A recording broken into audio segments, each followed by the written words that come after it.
No, I, Something in reverse. 1635. Okay, Melissa. Okay. We got our packets and everything, and what I'm gonna do is I'm gonna reverse 1 and 2 on the agenda.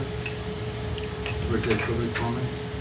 We're gonna move it down to 2, and roll call will be number 1. Okay. Okay, roll call. Ms. Jennifer? Present. Mr. Roy? Here. Ms. Charlene? Here. Shelley is absent. Keely is supposed to be joining by Zoom. But I don't see her.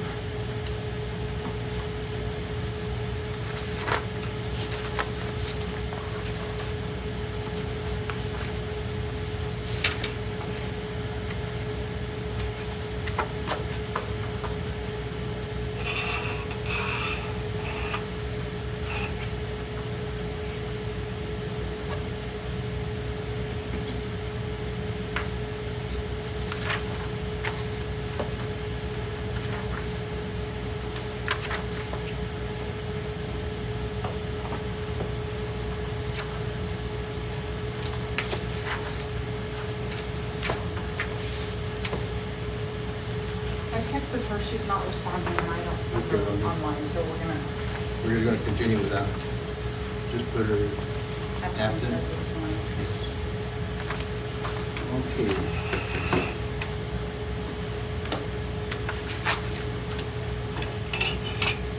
Okay, we have public comments.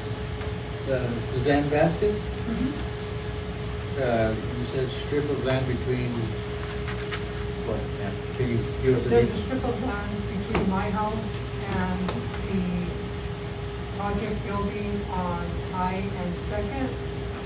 And I just wanted to know if it belonged to us because we've been taking care of it for 50 years. And I believe that housing gave it to us because there was one time when there was a strip of trees, like huge trees in that strip. And we were told to have them cut. Plus we have a neighbor that used to always say, you know, can you cut your trees down off your property because it's gonna fall in my house or whatever. So we obliged and we did all that. And recently I found a stake coming from, it's a survey stake coming from High down into my yard. And I don't believe, maybe it was never documented that that strip belonged to us. If it was, I can't find the paper, and it doesn't show it like on in the papers like for the courthouse and stuff. So if it is mine, I would like to get that documented, that it does belong to me, so that I can get that land surveyed and put a fence up, and if not, then I would still like to survey my land and put a fence up. Okay, you'll have to go to the courthouse and get all that, and then get a surveyor. Okay, once you go to the courthouse and get all that documented, because the courthouse should have it. Well, I have a paper that shows it, and I went to the city, and he said that it didn't look like it showed it, but he asked me to go to the courthouse and stuff, and if it didn't show it, then to come to housing to see if they can sign over that little strip of land, and if so, then, you know, get that documented that it did belong to us. Because if it doesn't belong to us, then I would like to be refunded for all the work and the trees that I had removed from there, because everybody always said that it belongs to us. I'm sorry, where exactly is it? You said Second and High? Yeah, I have a picture, I don't have it, I don't have a computer. I just I can't picture where, like, what, yeah, if you'll show me. And we tried, the courthouse is closed for remodel this week, so we could not go Oh. to the assessor's office and get our own documentation. So this is the house, and it's this little strip. The pin is right here, and this is the house. But it goes clear back, all the way out, so the pin comes like here. And then it cuts through here. It's just a tiny little strip, and all the way down. And so I've been doing this work here, but I found that there's a pin coming down High Street to right here, a little past this post kind of. Okay. And that's what, this is the strip that I like to know if it belongs to you. Look, yeah, take a look at those pictures. You'll be able to see a little bit better now. We're coming up on 3 minutes. Okay, Chairman, here's you the, agree we all here's the extend? house, here's the strip. Here's the pin, so this belongs to me, all the way down, until I found out there's a pin right here. And so I've been doing all this work, and there were like a ton, see, I've been doing that. And these trees are all that were there before. All those huge trees in that strip. I'm pretty sure housing probably gave that to us because one, it's a slope, and two, they didn't want to deal with all those big, huge 5 trees that were there. Okay, we'll look into it, okay, Mm-hmm. and see, but we'll have to go to the courthouse, to the assessor's office and find actual document. But that Right. is a surveyor market, Right. and that is more of a deal. Right. So we can get together one of these days and go to the courthouse and Okay, that, that's okay? fine. Melissa, and do you then have also- her contact information? Yes. Okay. And also, if the land does belong to me, or if it doesn't, I would be interested to know if housing would like to own my property. Well, we'll have to Yeah. discuss that in our next Yeah. meeting, or our meeting here. 508.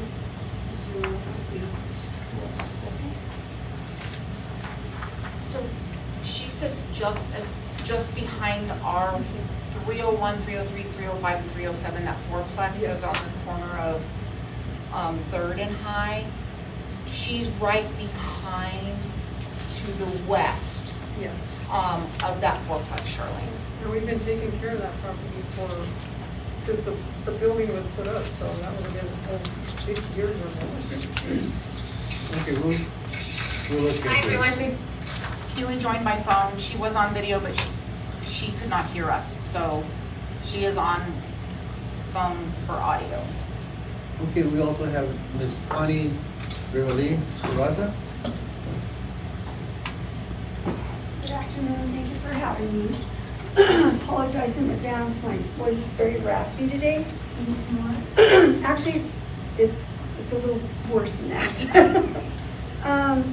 So we're here together today to try to solve some issues that we had with boundary lines.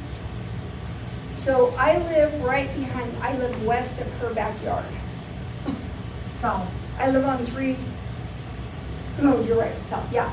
So I just live right behind her. So I've been having sewer issues, and it just so happens my sewer line goes underground, underneath her backyard, along that strip that she's talking about, all the way to 2nd Street. So I came to a situation where my sewer was clogged. There happens to be a clean out midway in that little strip. So all this time I really didn't know who it belonged to, and I was always trying to ask her, can I please access that clean out? I didn't put the clean out there. I spoke with my family to see if we could remember how far back, because that home that I live in is my grandmother's home. The home she lives in is her mother's home. So, we don't know what went on years and years and years before, and sometimes agreements were just a simple handshake and everybody was good. Times have changed. I understand I want to respect her living space in her backyard. So I paid Gary Terry surveying to find out exactly where the pinpoints were, because I wanted to know who owned the property where that cleanout belonged so that I could get my sewer line completely opened up. I've been without sewer for 3 weeks on one side of the house, and I couldn't do my laundry, which isn't the end of the world. I went to the laundromat. You just figure out what you have to do to make things work. Well, anyway, long story short, we couldn't come to an agreement, so I paid Gary Terry. Come to find out, he pegged them years and years ago. Those pegs show that the housing owned that sliver. So all these years that she wouldn't allow me to use that clean out, she didn't even own the property. But I didn't want to cause a ruckus. So we got past that. I came here. This is why we even became part of this board meeting, is because of this issue. So we got here to ask may I please have access one last time into that clean out until I come up with a permanent solution, which I was already working on that in the background. I hired a plumber, I went to the city, I went to the county. I thought maybe there was an easement on the property saying, yes, I have the right to get into that clean out for my sewer line, but there wasn't. So then I had to pay to find out who actually owned it, which is the housing. I got approval to go and unclog the sewer line. In the meantime, 2 days later, I paid $5,000 to have my sewer line rerouted a different direction for a permanent solution. I don't want to fight with my neighbor, but I do need my sewer line. And so for about 12 years, I was back and forth with her over that sliver that we weren't sure who owned it. Now, approximately 20 years ago, when Helen Valtry was the director here, we were doing our property lines, and there was going to be so many feet from where you have the fence line, and you own so many feet towards my property, which was fine. So we were putting up fence where we had a lot of really bad traffic going through there because it wasn't fenced. We'd had drug dealers in the neighborhood. We didn't want this. Her mom was still alive at the time. Susan wasn't even here yet, quite yet. So, you know, I didn't want all that traffic next to my property. I didn't want it in her mom's property. So I asked if there could be an agreement that I could just put up my fence congruently and symmetrically with the housing fence that's already there. And I was granted permission as long as I did the upkeep, clean the weeds, pick up trash, whatever was necessary. So I fenced it in. So here we are, 20 years later. So I'm here today just to say thank you very much for allowing me, even though I know it wasn't this current board, to go ahead and fence it and stop the traffic. And I've kept it up since then, like she says, at least 20 years. I can't speak for her, but 20 years for me. So here we are. I figured I'd bring it out in the open. What do I need to do? Do I need to bring my fence down? Am I going to be allowed to keep my fence up? I've had it there for 20 years. I'm not asking to acquire the property. It was an agreement that I kept it up with the exchange that I fenced it off. Not that I was going to acquire it. I'm not here to ask for money. I just want to know, what should I do from here on out? Is this going to be an ongoing agreement, or would you rather have me bring the fence down? Do you have any documentation for that? No, oh gosh, and if we did, we're talking 20 years. No, sir, I don't. I honestly don't even remember if we did a written agreement. It's been so long. That's what I was asking if there's. I don't even remember that. To be safe, I'm going to say no, we didn't. That's going to be the safest thing I could say, to be honest. And I searched, I have not found anything. So anyway, here we are 20 years later. Since all these issues came up, it's time to open it up and have a discussion in regards to what do you want us to do as residents, as neighbors, to do with those sections? Do you want us to, well, she don't have any fence. She benefits from my fence line because I have it on that line right there. She don't have no fence on her property. So, and that's her preference. That's fine. It doesn't matter. It doesn't make me better or worse. Can I ask you some clarification? It's Sure. the same property that she is not sure who it belongs to. It's right congruent with that. It's So the she's backside showing of that wall sliver. showing, yes. So before we can even make a determination, I think we need to determine who owns that property. I paid an extra $100 for Gary Terry to pay it. He said housing owns it. All 4 of the stakes have been located on ours. So it's the south border of our land bordering Connie's, and all those stakes have been located. So the strip that Susan didn't know where lot lines were. Those pegs are located and tagged. So, and we tried to access the assessor's office for copies of certified surveys. The courthouse is closed this week for remodeling, so everybody's working remotely from home, so we could not, but that is assumed next week we will have all of those records from the assessor's office that we have garnered, so that we can share and say, here's what Yeah, and I appreciate Connie purchasing and paying the money to have those stakes located, but we need to do it on our It own. was an urgent situation because my Yes. sewer had been plugged Plugged for 3 weeks weeks. already, yeah. Yeah.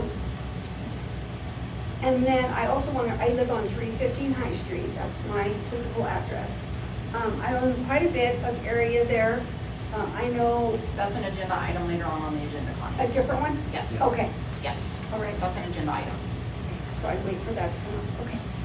And that's really it, you know, just between trying to come to an agreement, respecting my neighbor, having access to what I need.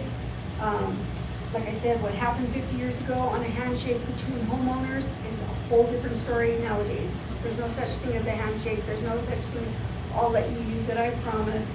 Things change, you sell your property, you get new owners. So again, I have been maintaining that section, so whatever I need to do, you know, just instruct me what I need to do, because I don't have a problem bringing my fence down and opening that up. I don't mind leaving it the way it's been and just keep up the maintenance. I'm not asking to purchase it at this point. I'm not asking for you to give it to me. It's just, it's a matter of information to the new board. Thank you. Thank you.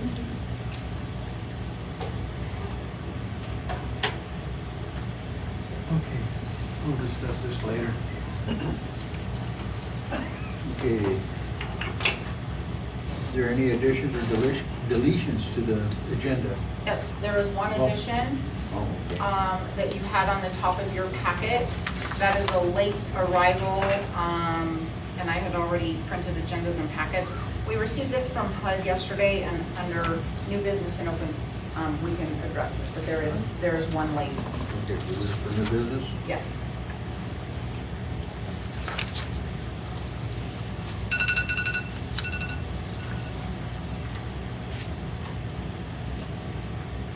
Okay. So that's gonna be H. Yes.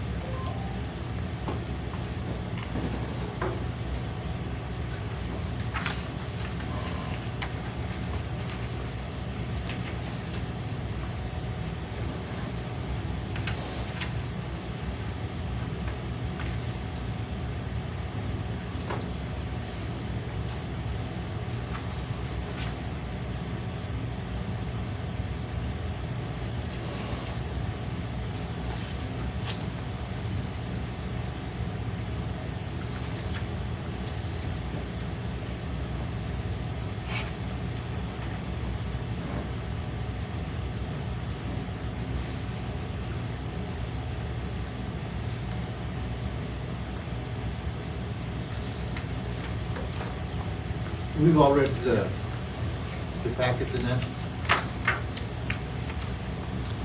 Yes. Okay, let's go on to the financial review. Minutes. Oh, Bypassed minutes from okay, I'm previous sorry. meetings. Sorry about that. Okay, the minutes from the previous session. We all good with them?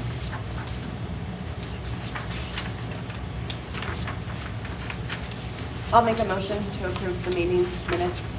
I need a second. I'll second. Okay. All in favor? Yes. Aye. Shutting. Okay. Minutes are passed.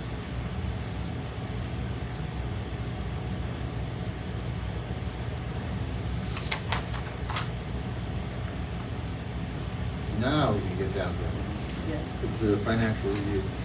Do we want to go on one at a time or all, read them out and go vote on them all together?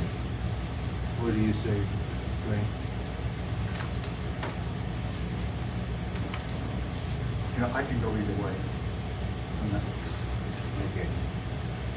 So what we'll do is we'll read them all and then vote on them all together. Is that all right with everybody? Yes. That'll kind of shorten our meeting. Review and approval of, A, review and approval of THA low rent. January through March 2024 financial statement of bank reconciliation. B, review and approval of HCVP Section H, January through March 2024 financial statement and bank reconciliation. C, review and approval of management funds, January through March financial statements, bank reconciliation. Review and approval of Corazon Square for January through March 2024 financial statement and bank reconciliation. Is there anything, Melissa, of note that happened in any of the? No, it is all normal, Okay. operational. Just the standards. It's the standards, there's nothing variance, there's no new, nothing different, it's all standard operations. Okay, I'll make a motion. I need a second. Second. All in favor? Yes. Jennifer? Yes. Okay.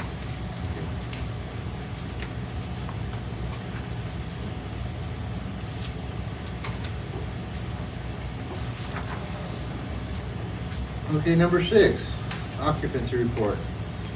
Inclusive of May 2024, June 2024, and July of 2024.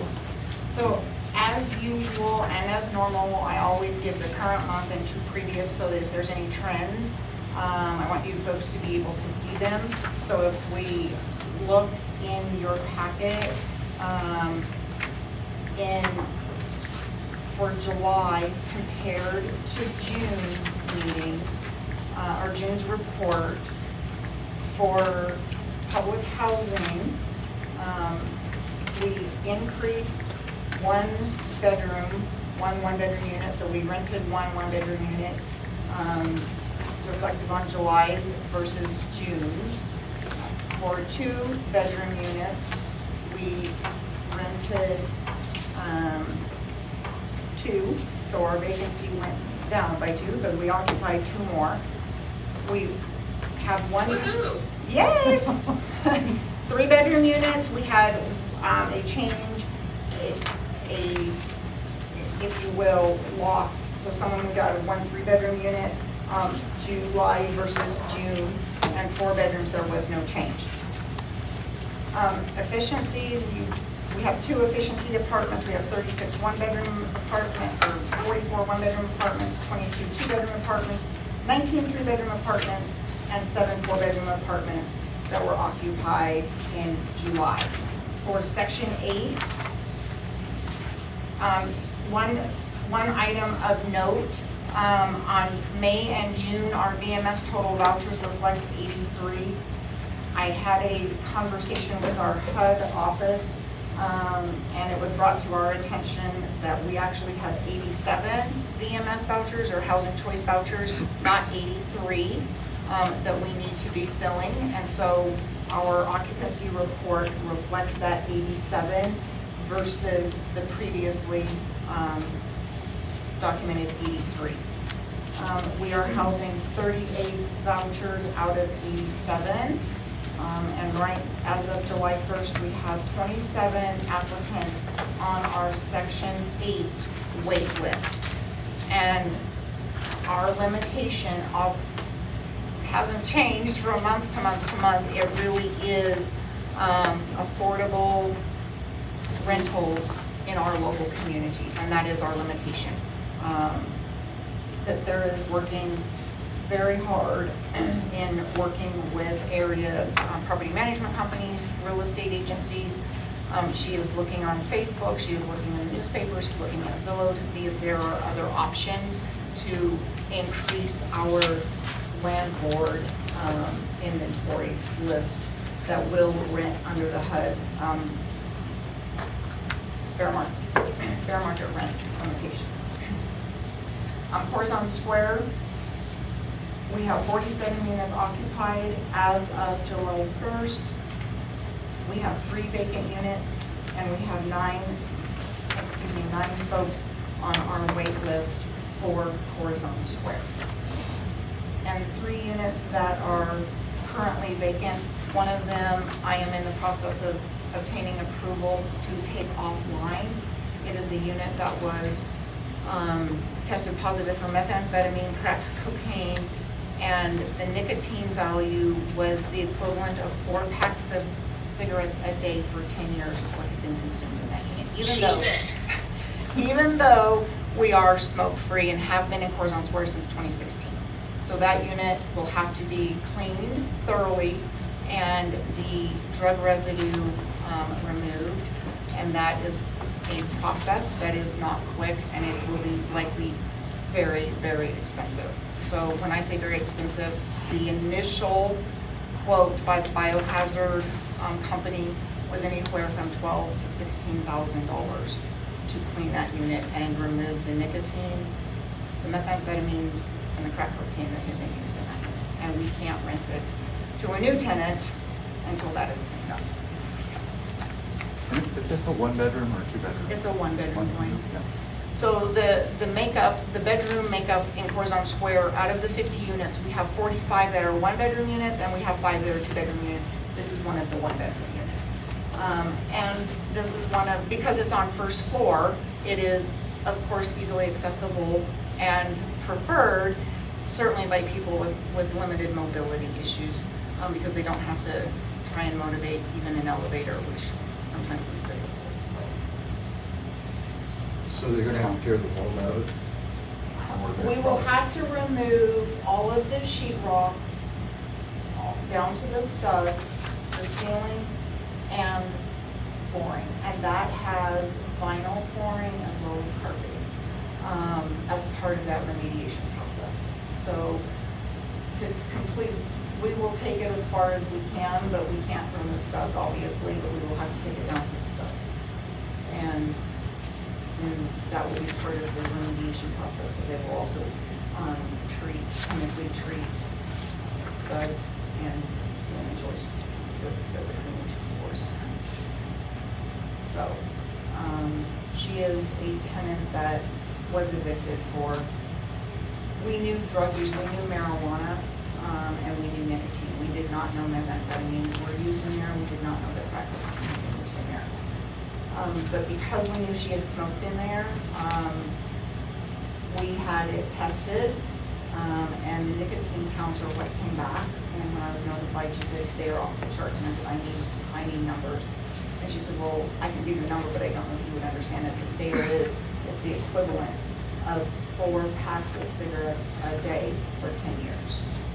That was a nicotine count. And then she said, and that's not all. And then she shared, and she said, marijuana is easy to remediate. The nicotine is hard, but then the illegal street drugs, the methamphetamine and the crack are, those are the two that are gonna require us to take it down to the studs. How long did that tenant occupy that unit? About 2.5 years. And during that time, during inspections, there was, During the pandemic, we did not do inspections, and so she moved in just shortly after that. But post, when we were allowed and started inspections again, is when we started documenting and noticing, and taking pictures, and ultimately, we gave her at least violations. We followed our policy. We gave her at least violations, we had hearings. She promised that she would stop. Of course, that turned out not to be true, Charlene. I mean, she did not stop till the day that she moved out.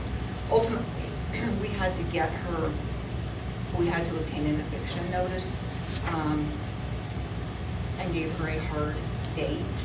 And so we went through the eviction process with her to have her relocate. So do the authority staff that go in and start the process, do they kind of wear, the protective gear Yes. and respirator, whatever? Yes. Yes. So. Any questions on the occupancy report? I don't have any. Jennifer, you have any? No questions. Julie? No. Charlie? Let's go on to secretary's report. So Secretary's report, as I previously referenced on the occupancy report, our housing choice vouchers, which is our Section 8. I had met with HUD late last week regarding our Section 8 performance. In that meeting, our HUD point of contact again shared that instead of 83 vouchers, we actually have 87 vouchers. And the 87, she felt that we had this number for more than 5 years. So I had asked Sarah, and I had done some research through emails and other records to see if we found any variance or any other documentation that would support that we had 83, and we do not. So I don't know where the breakdown was. I don't know what went on, but apparently we've had 87 vouchers for 5 years. So that on paper, our performance looks a little bit worse because we have more vouchers that we have not been Right. able to fill. So that's the downfall of basically your usage versus what you have. So Yes. your number is always skewed. It is always Right. skewed. And HUD is aware. I have shared with them what we are doing, what our marketing outreach looks like. We're now having voucher meetings. It's advertised on the radio, it's advertised on our Facebook page, it is in the newspaper. Again, Sarah is out, any property management, any ad that she sees, she is responding. And we are starting to see, we get probably 2 emails a month and have for the last 4 months with new landlords or new property management companies that are at least interested in exploring if a Section 8 voucher will work for them. So we're seeing some response. Any is better than none, or certainly losing. So I believe we're doing everything that we can, but I can't change what rental rates are in our community. So these numbers, are they gonna jeopardize what we've been doing? It won't jeopardize what we may see on our CMAP scores, which is our performance score, is a lower, borderline lower score, is what I was sharing. But with our marketing and outreach and advertising, hopefully, we have to increase and start sliding up instead of down, especially with the increase in the number of vouchers. We have to be able to show that we have added 6 new property managers, owners, 6 units that we don't currently have anybody housing in. And that will basically keep us stable where we're not sliding down with the higher number that we are supposed to house. If we can't reach 10 or 12, then we're gonna start to see us climbing up and making positive strides on our CMAP scores. Because this lack of filling our vouchers is what hurts us on our CMAP scores. And it's available inventory. And I've talked to HUD multiple times about this very issue. HUD uses a 5-year look-back period. So 5 years from the fiscal year that we're in was pre-pandemic. Pre-pandemic in Trinidad, our rental rates or our real estate sale rates were not what they are today. And I have stated that with multiple people. They are aware it is what it is. And I don't have the power to ask HUD in Washington, D.C. to recalculate and shorten their look-back period. But we are not the only housing agency that this is impacting. Because we're not the only community that through the pandemic saw rental rates skyrocket in Colorado and nationwide, but certainly in Colorado, nor are we the only community that we had resale or sale values of properties go up either. So.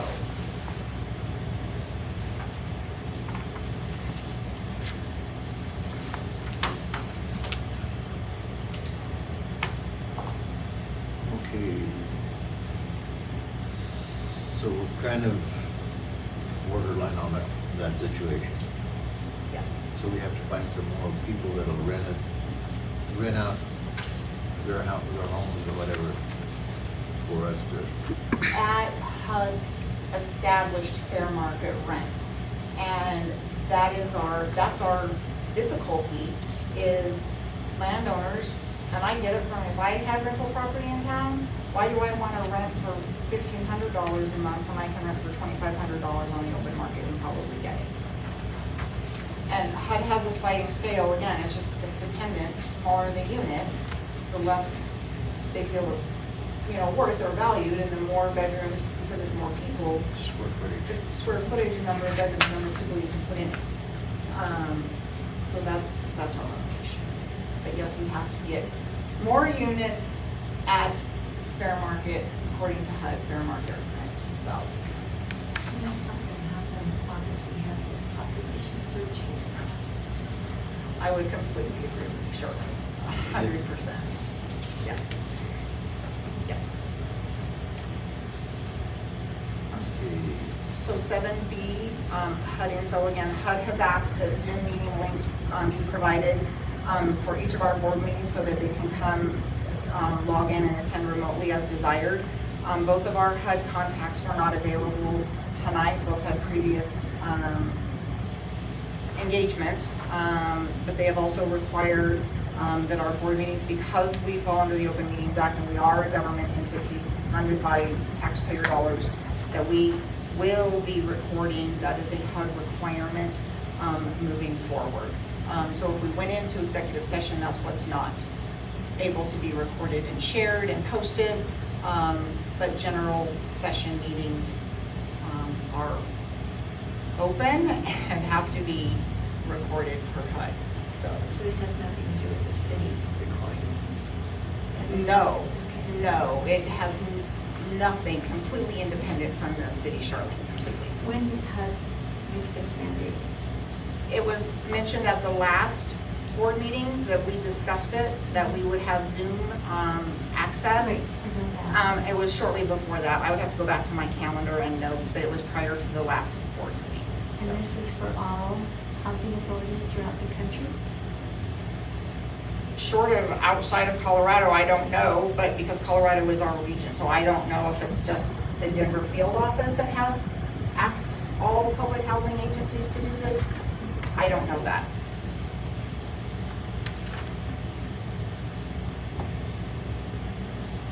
And is that at a cost to us at all? There's a minimal cost. How much? That's governed by us. It's governed by who we agree to have record. It could be free, it could be $20 a meeting, it could be, that's completely governed by us individually at the local level. And who do we agree to have do that? Temporarily, we have Zach, and likely we will have Zach here in attendance moving forward. Is Zach recording for the HUD purpose, or is he recording for the city of Trinidad purpose? No, it is for the HUD purpose, Dwayne. Okay. This So- has nothing to do with the Okay. city in any Okay. fashion. So will we have, I guess, the archive, of the recordings? Who has control of that archive? We do. Okay, so it is our archive. It is our archive, yes. Okay. It's not shared with the city doesn't own it at Okay. all, we do. Okay. Yep. Are we paying the city, for this, or are we paying Zach for this? We're paying Zach for this. Okay. Yes, we're paying Zach. This has absolutely nothing to do with the city. It's not through, it's not related. Okay. It's completely separate and Oh. independent. Yeah, because I just got a little bit off I guard. would imagine too, Yeah. it's like part of because- Colorado Open Records Act. If any citizen wanted knowledge of our meetings, then we have to provide that to them by law. You are correct, Keely, but HUD is our governing body, so. Right. Right. I guess I just got a little bit off guard, without prior, awareness, of this. And, Okay. so that's fine. I mean, if HUD requires it, So my question then is, HUD asked to see these, will you let us know that HUD is requesting to see this? It sounds, from what I read, it says that if HUD cannot attend, the recordings can be sent to them. If So is they HUD were- planning to attend? If they ask us to submit, I have to submit. Whether I like it or not, especially under open records, and that is, they're like, we are your funding body. Well, yes, I agree, but under the Open Records Act, I would not be able to deny that or refuse that. And I can absolutely send you all a text, hey, HUD wants to see the meeting recording, and I'm happy to do that. My main concern is confidentiality, that's it, but. Right. And then my other question is, what is, I would like to see, and not necessarily tonight, but the language on the recording that HUD is requesting, because like on Zoom, you can record, and if we're gonna have Zoom set up for, for anybody, and I don't have a problem with that, but you also can get a recording off of that, off of Zoom and everything, and then we're not duplicating, and having multiple recordings out there. Right.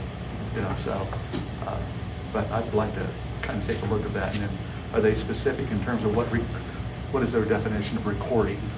Is it, 1020p, 4K, 8K, audio, text? I prefer not to be on visual. just- Well, that's why, preference. Thank you.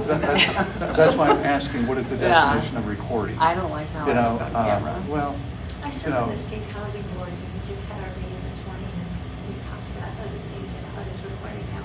And then I was surprised because that was nothing that was discussed. And and I did not, this was in a conversation, I did not feel, and I maybe misread the conversation, but I did not feel that it was objected just at us. But HUD is trying to help us be as strong as we can, and we have 2 programs that we are not strong in. And Section 8 is one of them. That's beyond our control to a certain degree, and I will stand on that. I believe we're doing everything we can. Our public housing, and I shared this in a previous board meeting with all of you, our last REAC inspection score was 68, and that is directly related to the condition of our units. And the HUD is very concerned about the condition of our units, thus our low scores. And so they are on an oversight perspective, probably much more with any housing agency, including us, that have lower scores because of the condition of units. okay. So, like I said, I'd just like to see, the directive from HUD in its language, and then highlight in there what what the definition of recording is. Okay.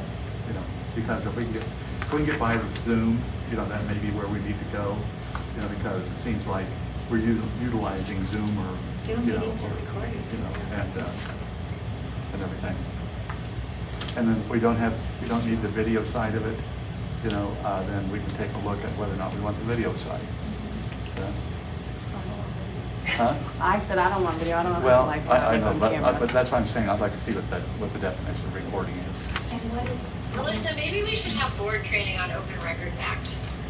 That is one of the later agenda items that is referred to as discussion on strategic 10, item number 10, discussion on facilitated board staff HUD retreat on training needs, program requirements, performance goals, etc. So that's your agenda item 10 already. Keely? Yeah, it sounds like there's so many questions about it. It is complicated, so it'd be nice to have like that during the retreat for sure. and again, the cost, what are we paying, is that? At this point, it was $100. This is a contract we have? No, we have not signed a contract. It was invoiced. It's just an invoice, monthly invoice. But since this is the first recording, there's been no invoice submitted yet, because there has been a meeting prior to. Who requested this? For the recording, Yes. HUD, Okay. HUD, yes, Okay. HUD, yes.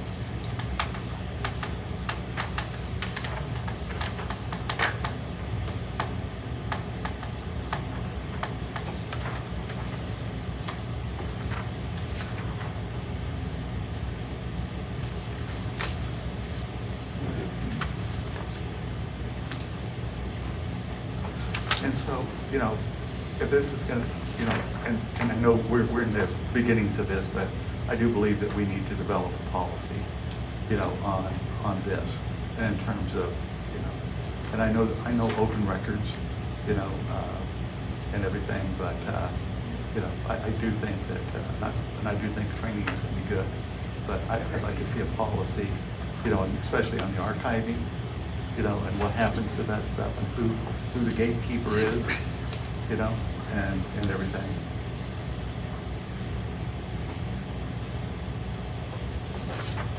Okay. Number 8, whole business and discussion only on possible action items. So item 8A, no discussion is necessary. This is just closing out Commonwealth project for the multifamily unit that we had agreed to provide 8 Section 8 vouchers for on a new complex called The Mark up on North Avenue. The Mark was not funded by CHAFA. So when we did our presentation last month, we were one of more than 20 presentations, and not all 20, and we knew that going in that not all 20 were going to be funded, and we were one that wasn't. And there was no real explanation as to why we were not funded. How many projects were funded, you know? We were not privy to that information. And this is the project up there that we were partnering with up on North Avenue for that apartment. Yes, that is correct. Just wanted to make sure. Yes, the whole thing fell through because their funding was not approved, so, and we were only a partner. We were not, I guess, a managing partner in the whole project, so they will, when I talked with Ted from Commonwealth, they will probably lay out a year and come back in the next cycle and revisit. So at this point, our 8 vouchers are dead. Okay, so irony on this here is that how many were funded, we don't know. Where's the transparency? Just throwing it out. Yeah, we would have been given some reason why we weren't funded. And because we were not the primary, Commonwealth was, and I asked for what was the reason. And when I spoke with Ted, he said no reason was given other than there were so many and we couldn't fund everybody, so.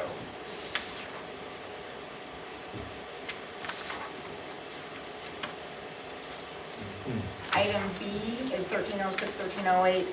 The HUD Part 58 from the engineering group that did the environmental impact study, which was required by HUD, has been done. It was submitted and forwarded to HUD on May 16th. We are waiting for their decision to move forward on the next step. And it's up to HUD to say that they will accept that Part 58 and it's okay, and then we will go to the next step. If they do not accept Part 58 as sent to them, then they may require an additional Phase 2 environmental impact study. When I talked with Jordan about this issue yesterday, he said, I don't foresee that we will have to go to a Phase 2 study, but it's still under review. He said, it's not my call. It's not my call to make, but he said, I don't envision having to go to a Phase 2 study. So, These are the ones that we're trying to sell correct. on carbon. Okay. Yes, yes. Mm-hmm. Please, C on. So item C is 205 East Goddard unit. This is the unit that was being evicted at our last board meeting where we moved the tenant out. That is also a unit that was impacted by illegal street drug use. And so will be cleaned and basically taken to the studs and remodeled from the ground, from the foundation and the studs up. There was a judgment in our favor for the $19,307. $11,800 of that is the cost for remediating the street drugs that were used in that unit. The remainder, $8,000 was damage, was staff time that we had to spend moving her out, and then damages and what it will cost us then to replace kitchen cabinets, appliances, new bathroom as part of that rebuild process. Yeah, that's a double apartment, right? It's a One duplex. building, yeah. It's a duplex. Okay, is it yes. gonna affect the other tenant from the, At this point, no, is what I'm being told by, but she has not gone in, the biohazard lady has not gone in, and I asked her that specific question. She said, there's no need, it has to be used in that unit to be impacted, and if you want me to get permission, I said, if it's going to impact that second unit, then we need to get permission from the tenant and advise that we're coming in. She said that we didn't need to do that, so she knows her business much better than I do. So I've got a question on this here, and between, this one and the previous one we talked about, we're in the upper 20,000 Yes. for remediation.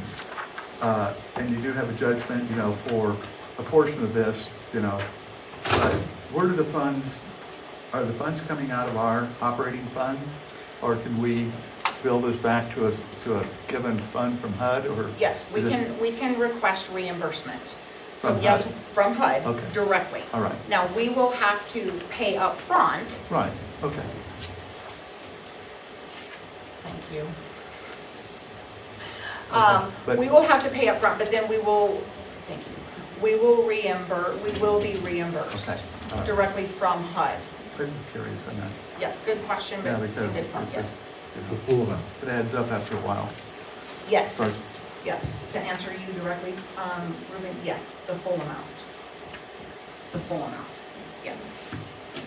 And how long will that take to get the reimbursement after everything's said and done and After everything's said and done and I upload into the secure systems portal all of the invoices showing that we've paid, here's the actual we've paid, within 3 to 5 business days, we will have our refund. So it's not a lengthy wait for the reimbursement, okay. no. Item D, our initial offer of $4,000 was denied by MRI Software with a request to come back with a quote-unquote legitimate offer. What was the total cost again? In excess of $14,000.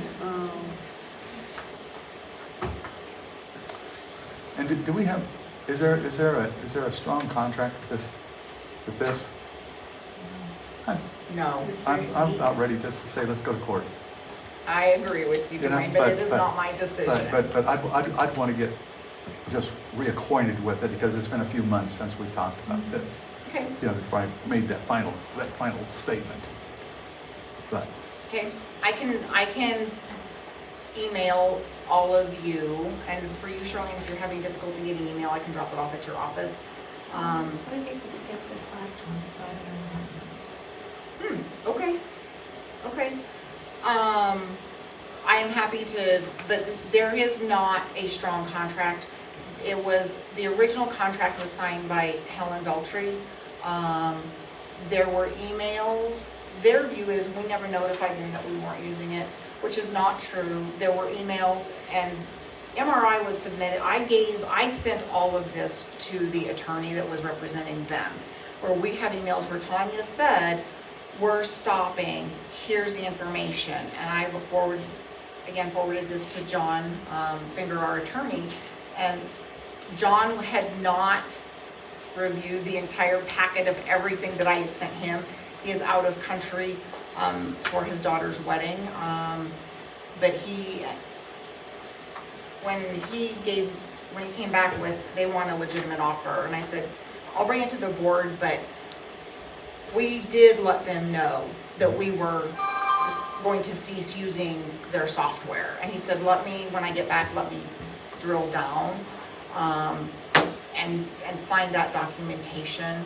And his recommendation was, unless you guys really wanted to settle quickly and say, here's your $14,000, which ultimately is what obviously MRI wants, he said he would caution against that. He said, let me get back from Germany, let me drill down, unless you guys want to hurry up and settle. And I said, oh, I don't want to, but it is not my decision either.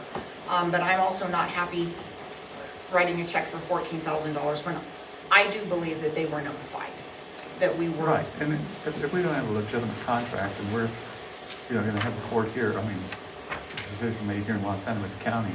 Let him come you know, here. I'd let them come here, you know?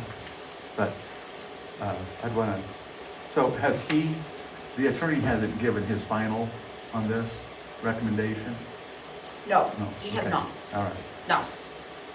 He's still out of the country. He's supposed to be landing today, actually Okay. tonight. Back from Germany, yes. Okay, could we table this till we get response from the attorney? Yeah, good Yeah. idea.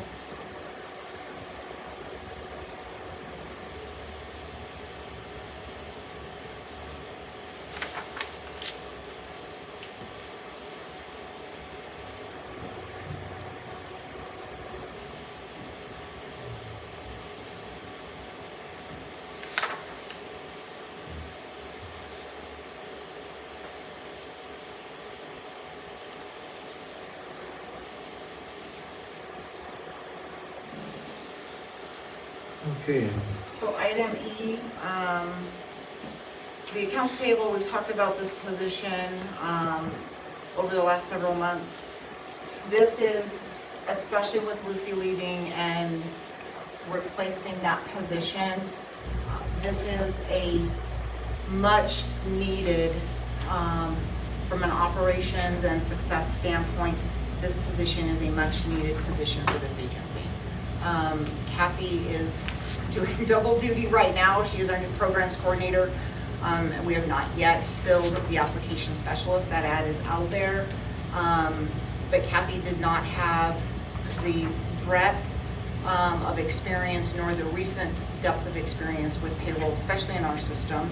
And between Lucy's separation and Kathy stepping in, as I shared before, it was 25% of my time was payables and receivables, and 25% of Lucy's time was related to payroll. The last two payroll cycles, it has been significantly more than the 25%, and that is taking time away from what I need to be doing, especially as we visit this letter under H on 9 from HUD on the extension of monies, so that we don't have to pay back, but we have a limited amount of time to spend monies from 2020 that we're not asked for an extension for until I ask for that, and it has been granted. But we have 12 months to spend 2020 money and 2022 money, and I need to be able to clear my desk and work on bigger funded projects. And so this, again, the payrolls inventory clerk, this is payroll clerk, this is a needed for the agency position, and I am asking for your support. I think that we need to move forward with it at this point because I did read that letter. We need to spend money, and I think we need to add that position. And you've already said they did a budget, right? It is included in the In the budget that budget. was ratified, yes. Right, So okay. it is not outside of the budget. It was included in the budget that was ratified. And these funds that need to be expended, can they be used for maintenance and repair? Yes, absolutely. And you said earlier that's one of the reasons that we have a low score because so many of our units are not up to par. That is correct. Yes. And so the monies that we don't have to give up, we are already working on 2 major costs and updates to some of our units. Yes, it's the drug infested units. That's where some of it's going to have to go to get them back online. But we have boilers that are at the end of their life cycle. We had 2 boilers that failed in February. Our boilers in all of our units are between 23 and 30 plus years old. They were guaranteed to last 20, so we have not been shortchanged. We have gotten our value out of the boilers, but that is in excess of $200,000 to replace basically a third of the boilers that we need to. So that's one of the projects. Our parking lot out front was deemed as a failed parking lot by HUD. which also is the condition. And so I have 2 estimates to redo this parking lot. I should have the 3rd one by Friday, and all of those will go to HUD. And then are looking at doors and windows, and then also looking at, and which is completely just in the units for doors and windows. And then also looking at furnaces that are also past their expected life cycle as well, because those are emergent items that we have to address and look at, and then start looking at remediation. And as people move out of units, that's a great time to remodel and remediate. So some of those items you just listed are some of the items that we got deemed on. Yes. So, Yes. yeah, I don't know what, let's move on that.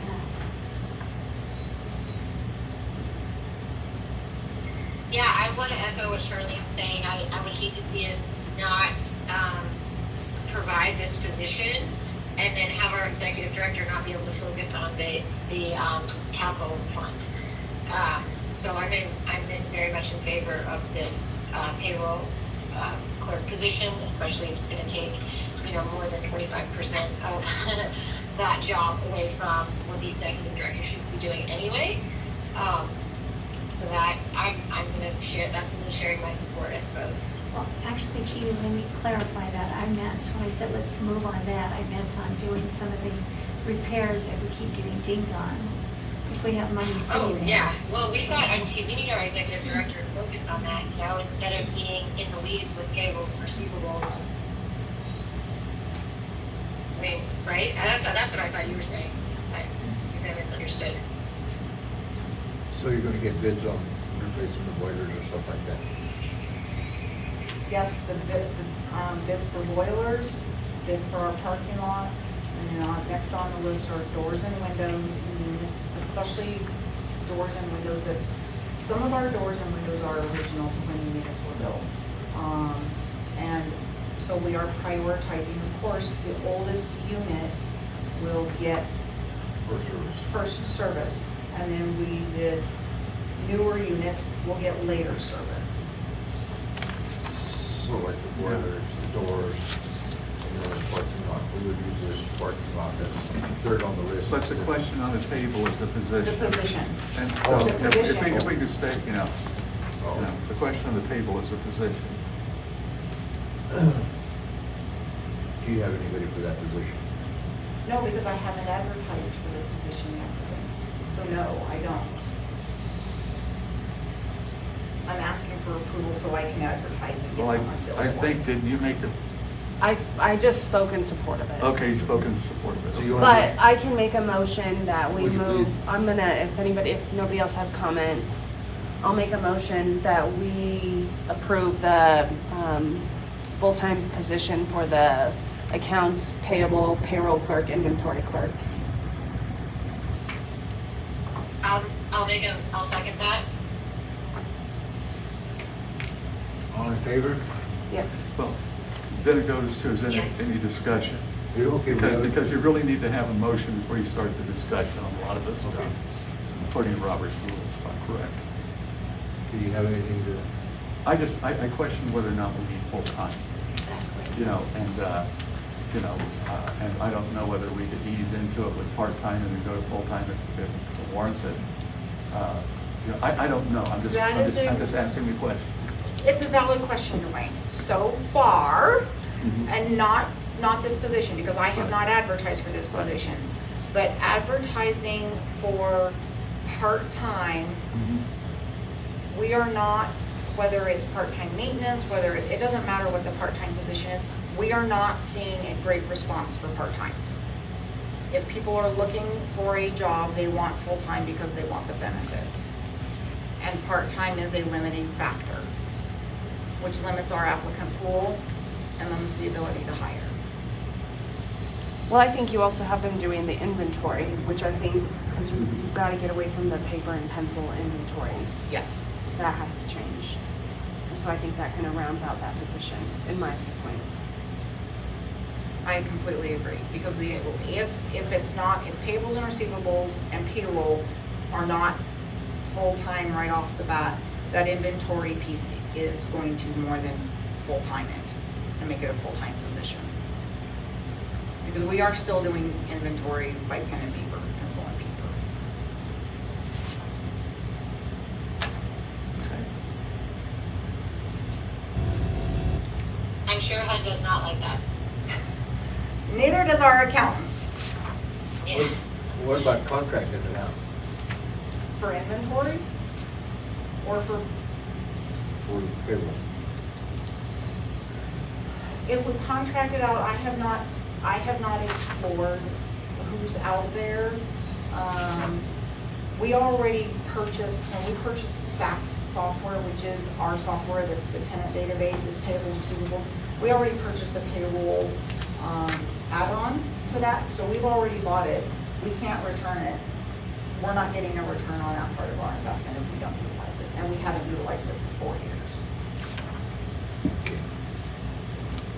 It's just something that brought to my mind about contracting it out. that Right. we had that. So if we haven't utilized it for 4 years, how do we know how effective it's gonna be? And how much time it's gonna take someone to do that job if it's already sitting there ready to be done?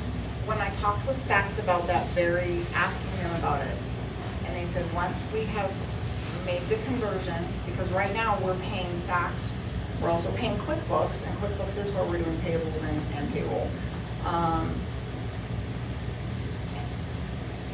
Saks view, and they are the owners and the developers of the software, their view is that it should take, on an agency our size with the employees that we have, and we're not a complicated multi-tiered agency, that payroll from start to finish should take 15% of somebody's time. And we won't get away completely. I mean, as part of the payroll position is the timekeeping position. So right now, we are doing paper timesheets that people have to fill out. They're supposed to be doing it every day. Some do, some don't. We will go to time clocks. That doesn't stop, that obviously tracks your time, but it doesn't, there's still the administrative piece that if somebody takes time off, having that backup. And that, no matter what software we use, that backup is still gonna have to be looked at and administered appropriately. But their view is that it's about 15%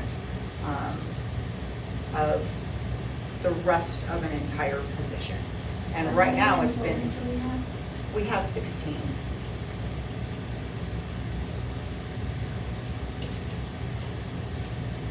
So then we're looking at possibly, you said 15% for the 15 to 18% is what Saks feels that it should take.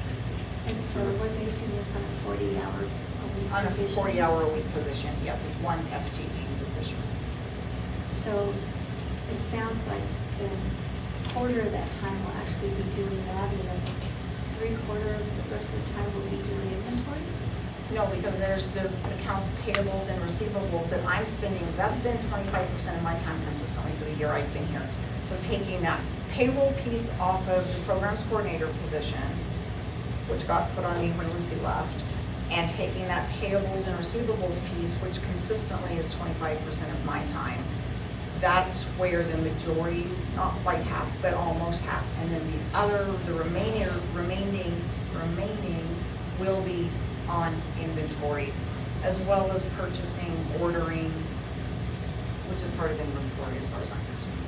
So then whoever fills Lucy's position won't have any of those responsibilities then?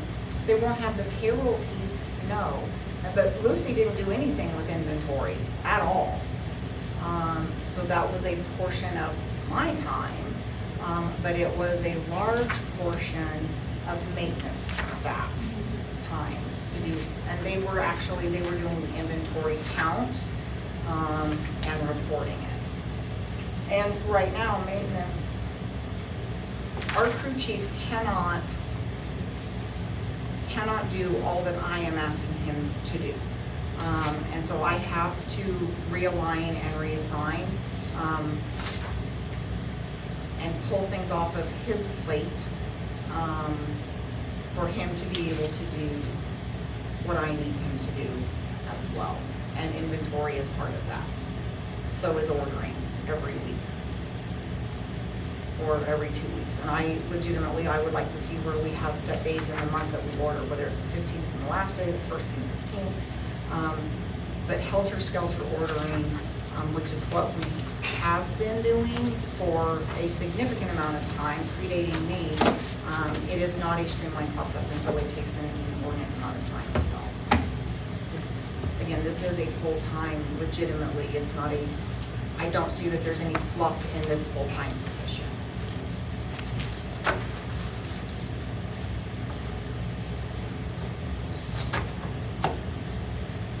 So this person, this is 25% of your time, 25% of whoever was Liz's job, and then you're taking away from the maintenance crew 25%. 50%, the other 50%.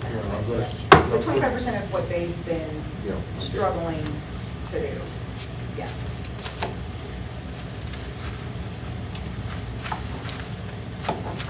And what is this position gonna start at?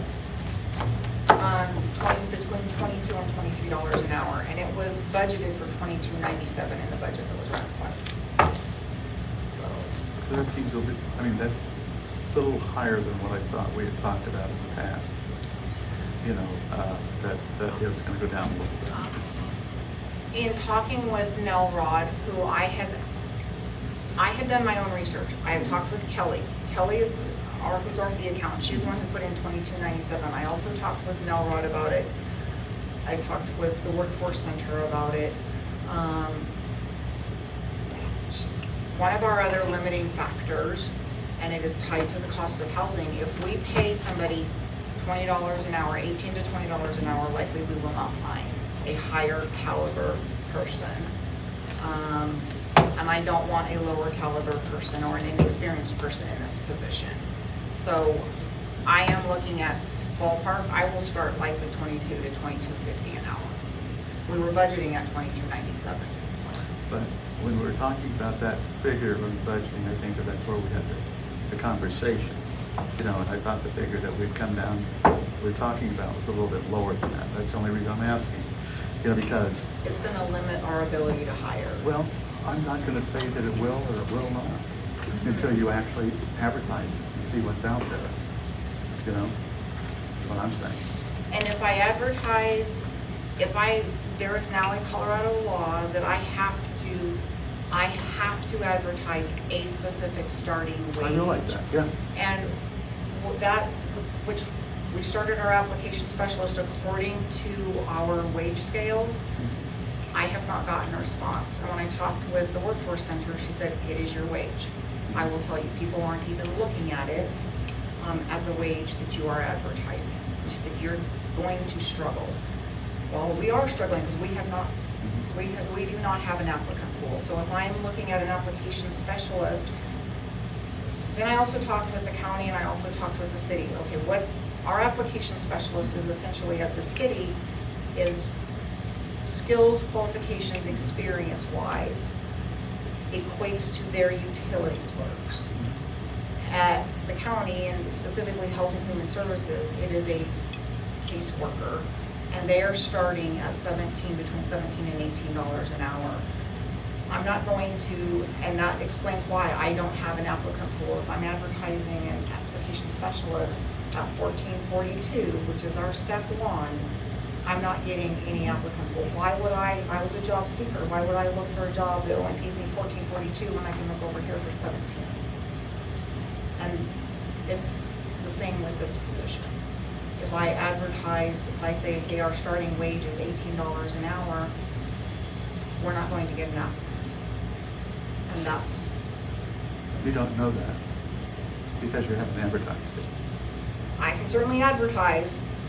Well, that's why I'm asking, because But- the number you threw out is higher than what I remember where we left the conversation off at the last board meeting. and everything, you know, and so that's the only reason, I'm just, you know, we haven't got down to a vote yet, so I'm just, you know, using it to educate myself and everything. And dollars, pay is what is, and again, we have the application specialist advertised at $14.42 and we've got nobody. And talking with Colorado Department of Labor and Employment, it is dollars. And if I advertise this position at 18, if I can't find a lower level at 14.42 because they're automatically gonna go for Well, 17. We jumped from 14 to 22 to 23. That's a pretty good jump. There's So- two so- separate, I'm using, the application specialist is the $14 an hour job. It's not this position. Okay. That's, as a comparison, this position, we initially was, when I put this plan together, it was $20 to $22 an hour was the ballpark at that point. It was budgeted at $22.97. And then didn't you do some research to see what other positions were paying? You took it down a little bit, I thought. There's, on the survey, the informal survey that we did, we do not have this position as a fair and equitable. Los Angeles County was one that we looked at. They don't have this position. They quoted us what they're paying their finance director. This is not a finance director position at all. Puerto Fino County was the same thing. They don't have this lower level position.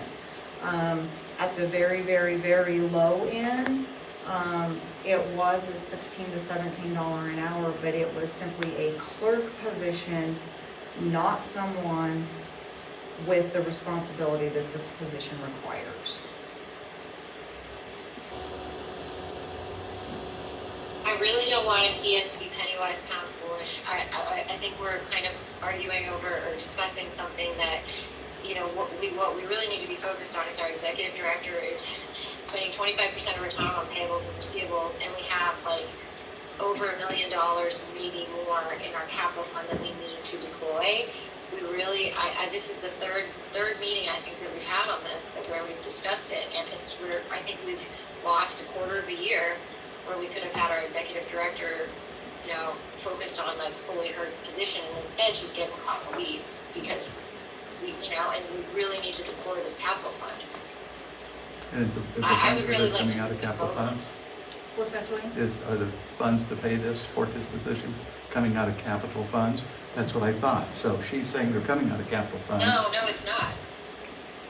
No. Oh, she's saying so that we can spend the So that we capital. can spend our capital Okay. funds. We need our executive director focused on executive director stuff, like not Okay. payables and receivables. I can't think of another executive director that spends that much time doing that kind of work. It shouldn't be expected, and she should be tasked with it. We've got to get this position figured out.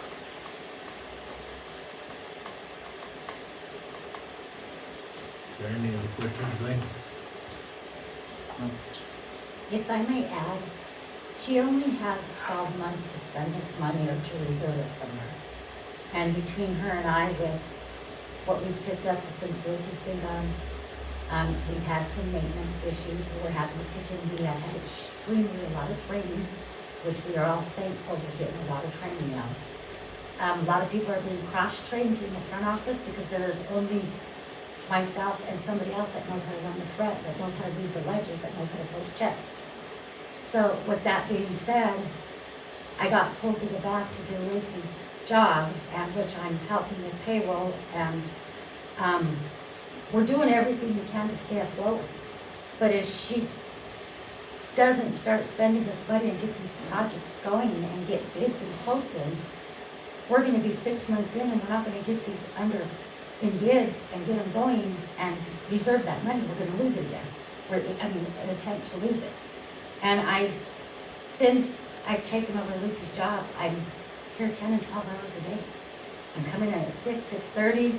She's here trying to stay on top of everything we're doing, and a lot of it is timesheets, requests off. They come in piles. Doctor's appointments. Oh, I leave for this. We've got to match them up and make sure we're not giving that extra time. So I review my program.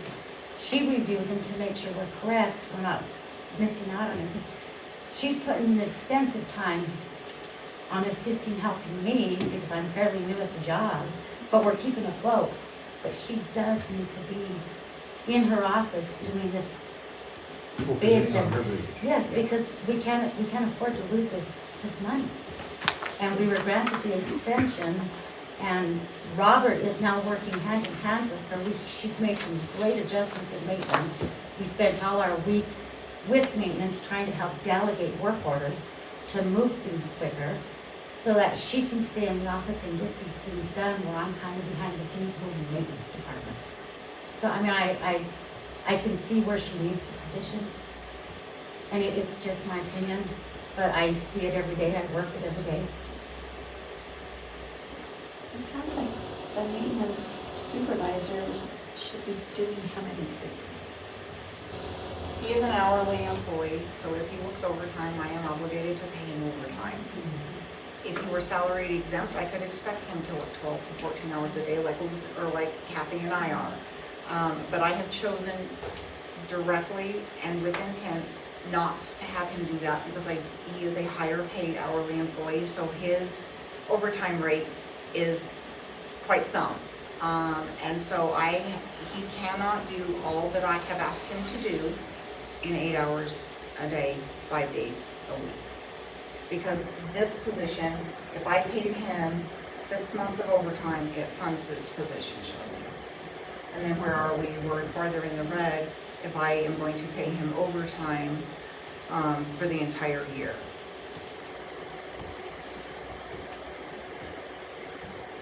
I do understand that. It just seems like some of the job duties that should fall under that position's job description aren't being done. Again, I have asked Kathy to take on because she is salary exempt. And with intent, I have not asked a maintenance person to work overtime because of the budget hit. I understand that. And there are only so many hours in the day. And I do need, especially being notified that we have 12 months to expend hundreds of thousands of dollars. I do need Robert as crew chief, as maintenance, to be able to, let's get these projects going. Let's get contractors in to give us estimates. But Robert did not do inventory. It was primarily Rich Pacelli that has done the inventory, and that's been for the last 4 to 5 years by all accounts. But if I have Rich being pulled out of addressing maintenance issues and conditions of units to do the inventory, and again, Rich is a high-paid hourly employee because of his tenure here. But he knows inventory. Some of the younger, inexperienced tenure do not know the inventory process. But we're also short on maintenance. We have an active ad and have had since March. We have a person starting tomorrow. We're still down our 2 seasonals on maintenance that we have not filled because we don't have applicants for them. So our maintenance is very light staffed because of lack of staff. And again, with intent, I have not asked hourly employees to spend 15 to 20 hours a week in overtime doing what I need them to do because of the budget. And we are counting the clock now, starting yesterday, we are counting the clock on 12 months to spend hundreds of thousands of dollars.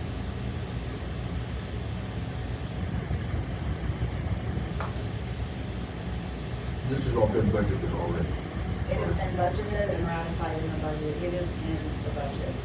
And we've had this money available since April and haven't spent it because we haven't advertised for it.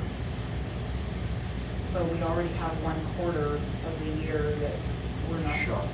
Yes. We want to get it done. One way or the other.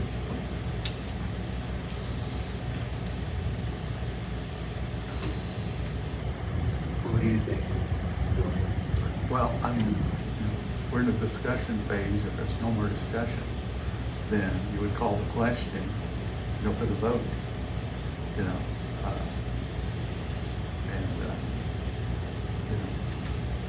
Because I can see some of your concern on this issue. Well, the only thing I was going on was the wage.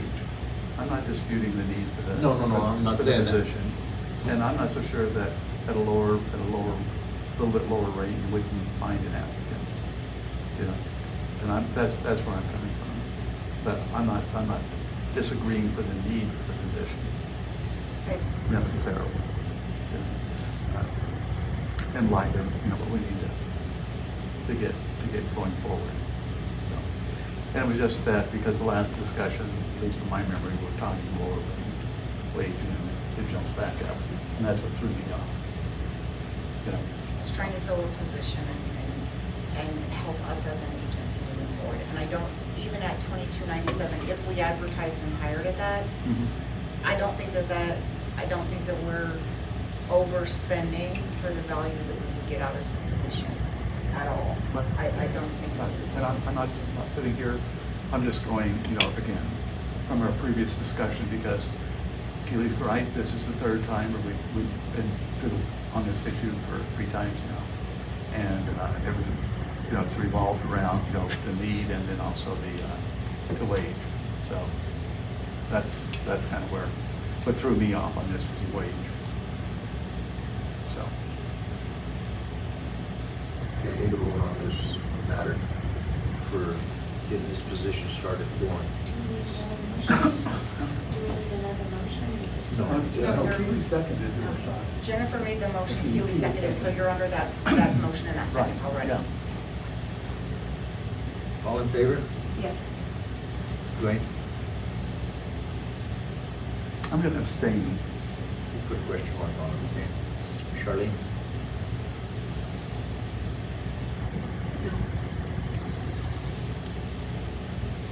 I vote yes. We gotta get going. You forgot I one. vote yes. Oh, sorry. I don't see bodies here, so I'm leaving. Keely, what do you say? No, I'm gonna vote. I'll vote yes, please. Okay, yes. So it's a 3-1-1, because you're abstaining, so it's not counted as an abstention. So it's a 3-1-1 carry. Okay. Thank you. Okay, let's see, where are we at now? On F, right? Item F. So, after the last board meeting, Dwayne had asked to see what other agencies had for policies on board meeting attendance virtually. We have polled 6 area, including the Western Slope actually, and of the agencies that we have talked to, none of them have a policy regarding board meeting attendance virtually. 3 of the 6 are larger than we are, and so they allow it, and it has not been an issue, but to have an actual policy, they do not have a policy in place, but they allow it. And the ones Melissa, that, yes. I emailed you after a reading, just in the last hour. Okay, I emailed you a policy that we use for the Phosphorus Leader Alliance. I emailed you the entire bylaws. It's regarding electronic meetings. Okay. Subsection. The one thing I will say about that is that it's not a public entity. It is a nonprofit entity. So, I kind of agree, if you could use it to get started, but yeah, we probably want to find something that is, relates to a public entity. right. And I have not checked my email, obviously, but I will absolutely, so thank you in advance. Thank you for sending that to me, Keely. And I will roll it forward to the rest of you so that you have that as at least as a reference tool. So I'm not asking for an action, this is just, I'm giving you guys information. Yeah, no.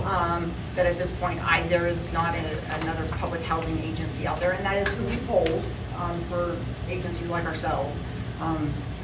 Again, several allow it, they just do not have a policy in favor of or not allowing, they just do not exist, so. Okay, so do we need to make a policy on this? For this organization here? What do you, You know, I don't know, I was just curious. No, you know, no, I but, understand you what know, you're saying. But if we're going to be, you know, we're ultimately gonna need a policy on recording of the thing, so we can morph that into that probably. I said we could wrap that into We it. can That's wrap, fine. yeah, That's- we can wrap that into that. Maybe we could create it together at the, if we have a board retreat. And that's one of the things that would be great if, to have done at a board retreat, Keely, so thank you for your suggestion. Keely, question for you. Yes. Is there any way, any possible way that you could make some of these meetings personally? Yeah, I would love to. This year, I've been in Trinidad for all the meetings that got moved. So I've had really bad luck and I apologize about it. The next meeting, And I understand that you're out of town working in that, but, you know, some discussions like this, it would be better to be in person for, I much prefer in person, so I mean, I share that sentiment completely. When are we thinking about having our board retreat? That was under discussion item 10, so if we can hold off till we get to that discussion item. My ballpark was probably late September or October, so we've kind of gotten through with mowing season, and before we start getting into the snow season, but that, not to say that that's what we should do, that was just looking at how busy we are and the ebbs and flows of the year, but I would say let's move it to, this discussion to item number 10 about the board retreat. Okay, lovely, but Yeah. yes, I would love to be there in person, Yeah. so anytime I can make it happen, for the rest of the year, I certainly will. And just one comment on the virtual meetings. I mean, I'm not opposed to it, but, you know, from attending, you know, at least one, you know, Yeah. virtually, you know, and the technology is coming down in price, but to possibly look into technology that has the microphones, you know, throughout the table so that, because I'm not sure what Keely can hear, what she can't hear, you know, running off, if we're running off of your phone, you know, with something going on in the background. And, but maybe take a look at the technology for, you know, and then I know that earlier, you know, you were having difficulty in getting Zoom up and running, your yes. up and running, and so, And the projector, yeah, yes. maybe take a look at that and see whether or not, you know, what hiccups, you know, find solutions to. And Keely, your residence still is Los Angeles County, correct? Yes. I'm in town quite a bit, it just hasn't aligned with, my work obligations, unfortunately.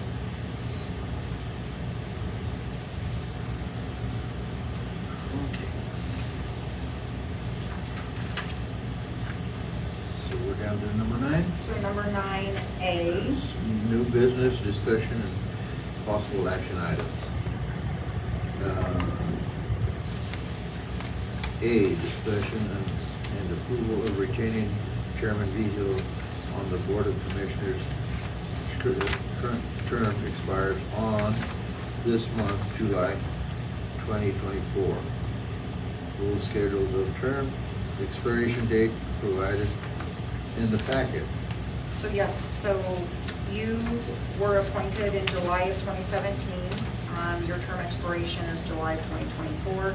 Charlene comes up next year as an expiration, and then Dwayne comes up July of 2026. Jennifer Wade comes up July of 2027, and Keely comes up for expiration in 2028. Yes.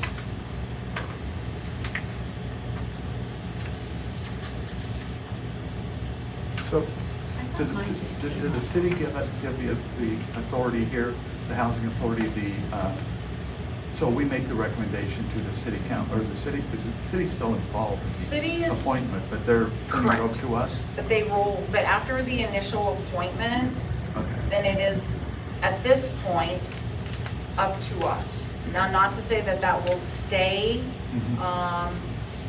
But at this point, that is, the city has said, once we appoint, then you guys do your thing. But that is open to, especially with the new city, with the city manager exiting that we have now, and a new one potentially obviously coming in. That is driven by city council. Do we have to make a motion or action to retain Ruben? That's what I'm Yes. guessing. I mean, obviously, one of the questions would be if Ruben wants to continue on the board, you know. Yeah, I would like. I Okay. want to be on the board. Brave move, sir, brave move.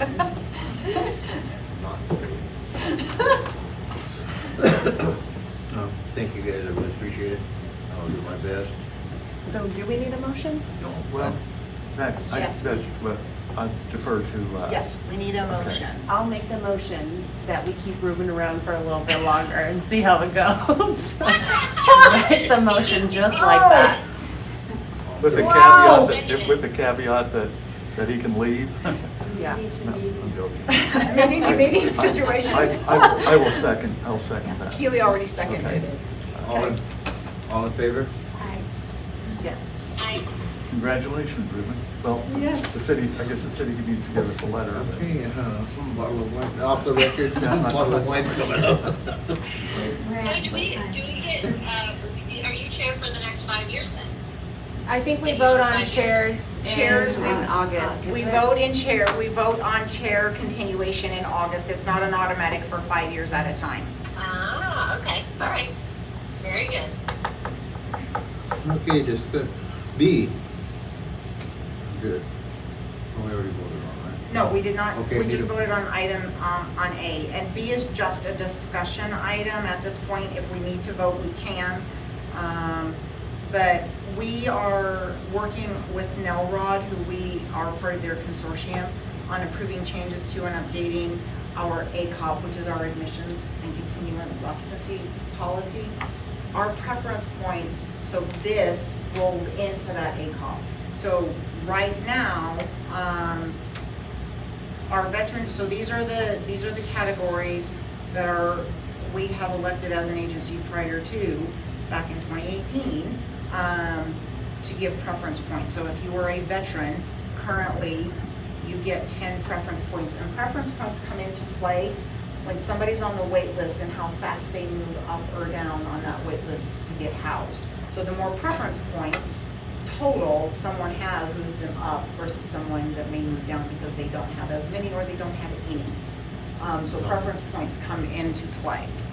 Why is it such a weird number, 61 or 65? Why isn't it like 100 points or 50 points or you can make it whatever you want? We get to make it whatever we want.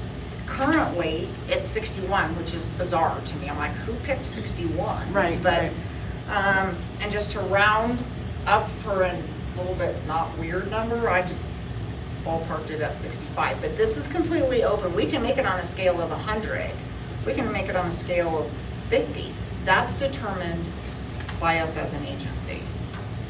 So veteran status, again, elderly and disabled, work preference, residency preference, victims of domestic violence, and no preference points claimed. Why we had no preference points claimed and we gave somebody 1 point for nothing is, I don't know. It made no sense to me. So my recommendation is we change that to 0. If you don't have preference points, then there should be a net You change. can't do that in the system, because we have people that aren't residents, so they don't get a point. People that aren't elderly or disabled, or some people aren't working, but they do have an application in, we have to give them on the point system in the There you go. SACs. So we give them a 1. So that's why we have to have it, because our program is Thank you around for that. Because when I asked Nelrod on this, she's like, well, I don't know why you guys have a 1 Well, for the that. preference are based off being a resident, which is a priority. Correct. And if you're elderly or disabled, or if you're working, or a veteran, or domestic assault. So those preferences give them, but if they don't have any of those, they're coming from Pueblo, no working, no nothing, no status, they get a 1 to actually, because the application is submitted and it gets on the. And it gets a 1, that's, okay, that's why. Because Nelrod, they're like, but I should have asked Sax and that was my But error. it's in our SAC system, and that's how it is. That's why, okay. So you're saying that you just had to give them a number? They had to get a number to get on the point system, because the point system and the date you applied is what brings your application rises it up. Okay, I That's see how the what you're, priorities go. I understand what you're saying on I that. mean, we still have to have a one? Yeah, it So we go to sounds like we- 66 instead of 65? Well, Is that- why can't we do this? Why can't we just make it an even 100, adjust some of these numbers? I don't like giving or lowering the point system for domestic violence. I know that you're not in an emergency, situation, but you've got those cases where they're looking to get out of a situation, and so I think that we leave their points the same as you would because you're giving, and this is just my opinion, I would say 15 points for veterans, elderly, domestic violence, because we want to give more preference to you know what I mean? In city or in Los Angeles County. So it's just my thought process. You leave all the other ones, give them the same number, and make it, 15, 15, 15, 15, 20, and then a 1 or whatever. And by lowering that number, how does that affect the VAWA ruling? VAWA rules state that DV victims have to have a preference. They do. The back end of that, though, is if we can't house a VAWA person, part of our overall score is we have elected to give points, and if we can't meet these, that lowers our score. So it hits us, yes, we have to give preference, but if we can't meet their need, we get deducted on our agency side. And that's where I'm concerned, is if we're not in an emergent housing situation, we do our best, but we do not have a great success history with placing a DV impacted family or individual for that matter. And it doesn't matter what the gender is. Well, what did you base that on? Do you keep track of that? Yes. Yes, we do. We track all of that. And one of our other limiting factors for that population, and I get they're leaving a terrible, terrible situation, and I get that, but that doesn't lessen our requirement to provide all of the data and all of the documentation that HUD requires. And that's the piece where we fall down, is because they can't provide, because they don't have it. Well, between the not being able to quickly house and not being able to house because we can't move their application forward because they don't have the documents, that's what also dings us and negatively impacts us. So, The documents, we help them get their documents, whatever they need. right, And no housing authority is an emergent housing facility, correct? no, that's not correct. There are some that are. We are not. We don't have that definition. So there are some housing agencies that are, and there are also housing agencies that may have not the wait list length of term that we do, that can meet not necessarily an emergent need, but a much quicker need, a quicker response. And I realize we're not going to make a decision tonight, but I will do some research with VAWA and see if there's something that we can do, or why they are negatively impacting. Okay, but it's not their fault. It's not their fault at all. It's not their fault. They're placed in a position by somebody else's actions, not their own. Correct. Correct. And I think you all are helping, but not every single one, because not every single person is going to you after, a Right. situation, so. Yeah, and not all need housing. Right. You're both are absolutely correct. Yeah. And we work closely, but again, your point, not everybody goes through ADA. We at all. try, but. We try, but, and we've made several recommendations, hey, ADA is out there, but I can't force a veteran, I can't force somebody who's in an awful, awful situation. We can make the recommendation. I think you keep if we're not like making any steadfast decisions tonight on it, I think we make it a nice round number and Okay. keep everybody, aside from your residency preference, at the same. That's what I think. So just one final question. There's a relationship between each of these numbers, to the total. And so we could move up to a 100-point scale, or we could say at this scale, and just, if you wanted to add the domestic violence up to the 15 level, you just add another point to it. So instead of being a 65-point scale, you'd be a 75-point scale, and then you got to add the 1 point, or at least some value to that bottom one. Correct. So, and so it's really just an internal document. It's an Okay. internal, but we publish it and are governed by it once we make our final decision. And Okay. as we update our ACOP, this will be reflected in our ACOP. Do most, is it common to have numbers less than 100 on all of this? Or do most people have a It 100-point scale? varies. I've seen as low as 35, and I've Okay. seen as high as 100, and it's completely agency driven and Right. agency decided. It's all the same thing because of the relationship between the numbers to the total. Yes, Yes. And so you go down to a lower number, get the lowest, and then go to the fine. Okay. Yep. All right.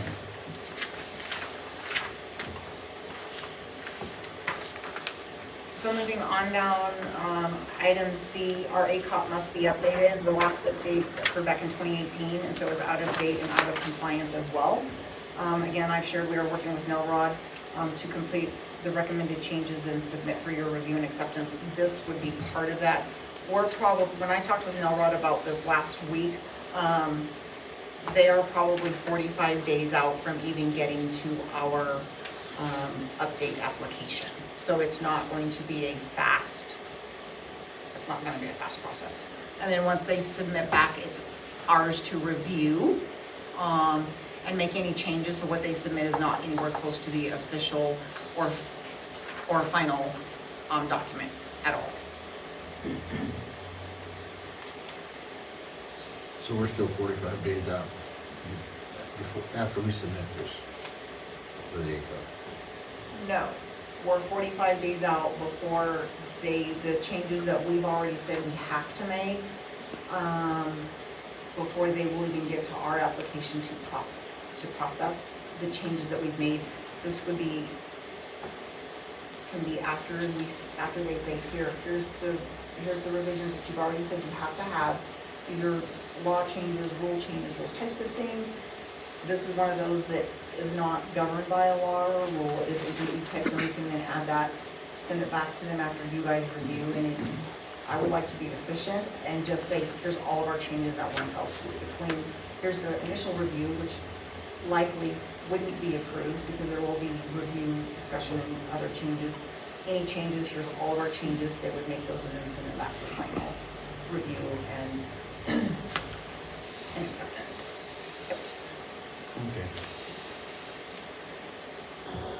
Item D, Programs Coordinator position. We interviewed 5 applicants. Kathy Adams has been promoted into the Programs Coordinator position, which is Lucy's position that she exited. And then we will backfill Kathy's position as Application Specialist. And that's the one that we have, literally, we do not have an applicant pool because we advertised it out the 1442, and we're not getting. You did well getting 5 Congratulations, applicants for yeah. the coordinator position. We did pretty well, but it was not posted as an hourly position, and it came with a decent salary, starting salary. When did you post the applicant specialist position? As soon as I promoted Kathy 3 weeks ago.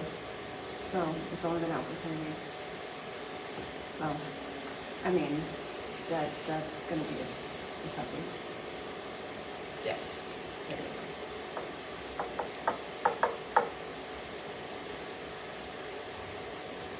So there's again no action needed, it was information. So the land issue at the 300 block of High Street, sewer clean out for 315 High Street was on our surveyed land on the northwest corner of the vacant land, adjacent to the fence line next to the fourplex, again 301, 303, 305, and 307 High. Sewer clean out has been relocated by the owners of 305 at their expense onto their land. It's not on our land at all any longer. The cap is there, but it is not a functioning clean out. Additionally, owners of 315 have taken care of approximately 25 foot width by 50-foot depth of housing owned for the last 20 years. As you heard from Connie, there was a gentleman's agreement.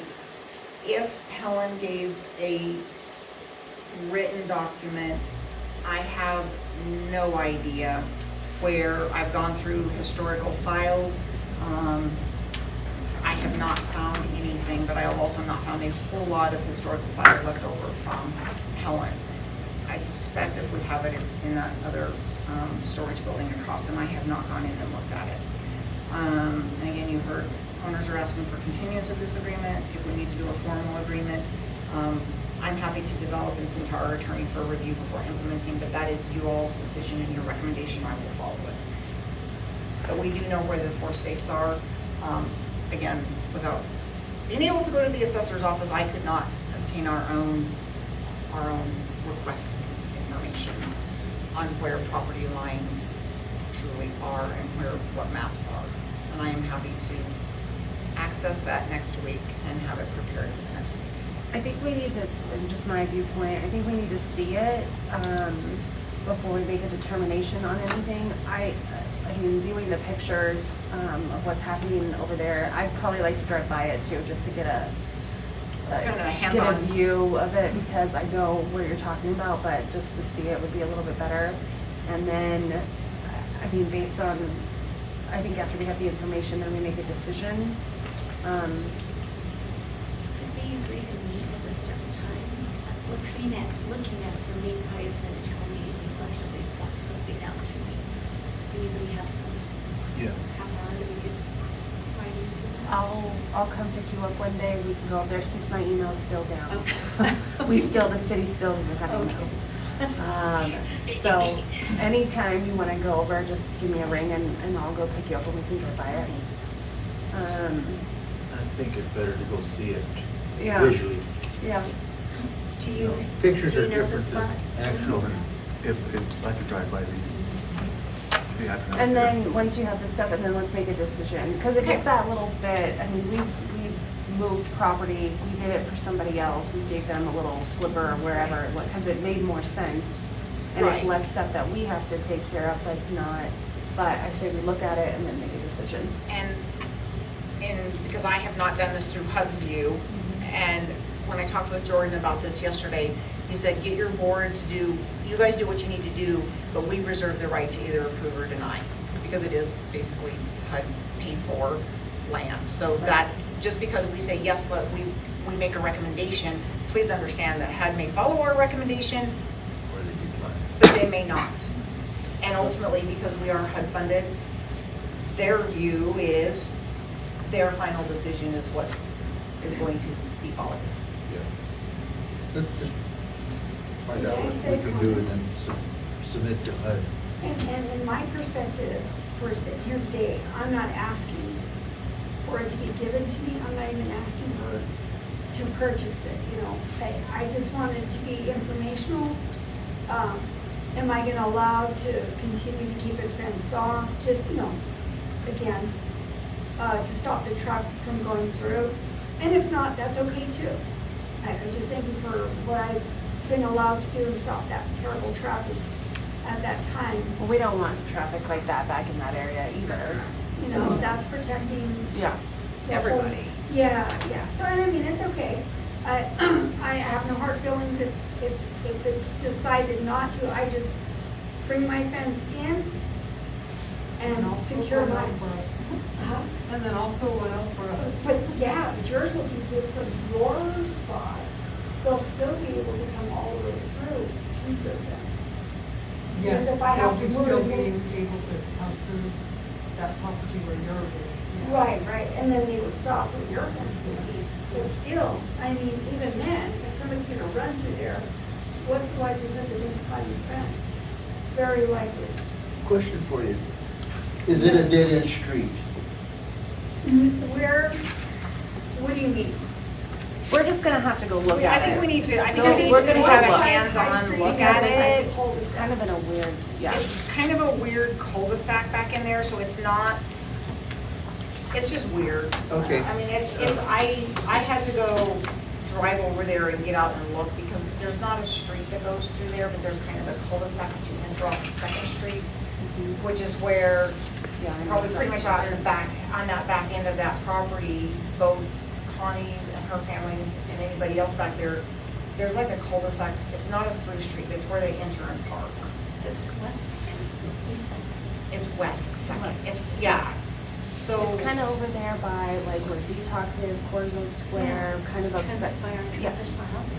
Yeah. Yes. Yeah. Right over, almost your next door neighbor. Yeah. Yeah. I still want to go look at it and get the documents, Yes. then we'll make a decision. Okay, let's just say we'll table this till we can go see exactly what the deal is.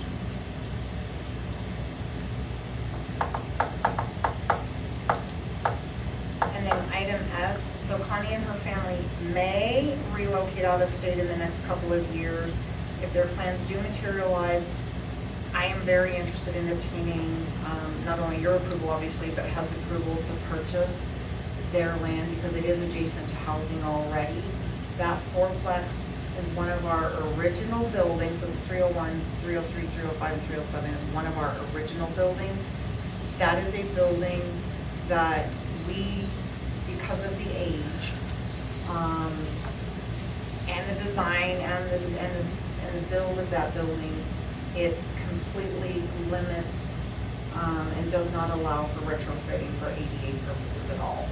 So that is a building that it's getting to its end of its useful life cycle. And it's right next door to a very large piece of land, several city lots, a couple of city lots anyway. So when you guys are all looking over there, look at the 315, because it is a large lot, but we could certainly, long-term, we could, as we look at disposing of units and rebuilding, that's a great, bigger patch of land to build on, thinking long-term.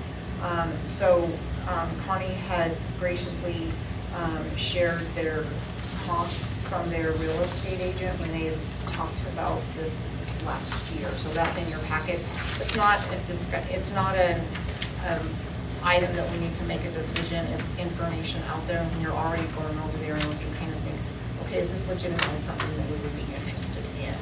And because it's a single family home, of course, that would have to be raised for us to be able to better use the land other than a single family home. And I would have forwarded the email, but it would have served zero purpose because, let me get the right terminology. The comparable market analysis that was done from our realtor, where she compared it, of course, it was 3 or 4 other areas that were similar to our home and our property. That expired because it was only good for so long. So even if I would have forwarded it, you wouldn't have been able to open it up and see the analysis. So that's the only reason why I didn't forward it, because this would have been just as easy. Item G, I will be requesting HUD approval to take 3 units offline, 1212 San Luis. That tenant had been in there for more than 30 years and unit had not been modernized or updated. We will need to pull it offline so it can be fully updated, including, again, windows, insulation, floor coverings, and remodel kitchen and bath. I learned yesterday that that is a unit that has asbestos that will have to be abated before. And so I'm waiting on the final report from the asbestos folks, and that will be part of the package sent to HUD. 915 Baltimore, that is a nicotine infested unit, and with recent changes to Colorado law, we are now required to mitigate the nicotine, certify that this mitigation has occurred, and also disclose the use and mitigation of any new tenants who are offered that impacted unit. That will have to be taken offline to be able to mitigate the nicotine use in that unit as well, because it's such a process. It's not a once and done. It is multiple treatments over several days. And then we will also update that unit. That tenant that in 915 Baltimore was in there for about 6 years, and again smoked heavily, but it hadn't been really updated prior to her moving in, so it needs some updating as well.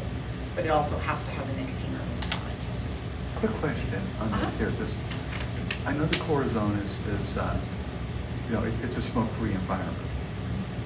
Are the single units like these, are they smoke-free? Yes, and have been since 2018 by HUD mandate. That's what I thought, but, so.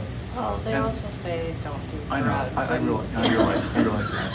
And then who makes the initial decision as to whether or not you've got a problem? Is it, or do we have an outside person look at them, or is it So, kind of? so maintenance, when somebody gives us notice that they're gonna move out, or when they pass away, maintenance does their pre-move out. If somebody gives us notice, they're supposed to give us a 30-day notice that they're wanting to move. 2 weeks into that 30-day notice, we do our pre-inspection move out where we go in, we observe. We're looking for damage, known damage that's observable. We're looking, and we now have test strips that operate on the same principle of a COVID test or a pregnancy test. You either find what you're looking for or you don't, and it has to be at a certain level. This level, you could smell nicotine, you could smell cigarette smoke 5 feet from the front door, outside when the door was closed. And so the smell alone kind of triggered that we had a nicotine problem. And then we have had it tested again we did our own test with little test strips, but we had the biohazard team come in and also test. And this one was, again, significant. This was the equivalent of 3 packs a day for the 4+ years that she was in there.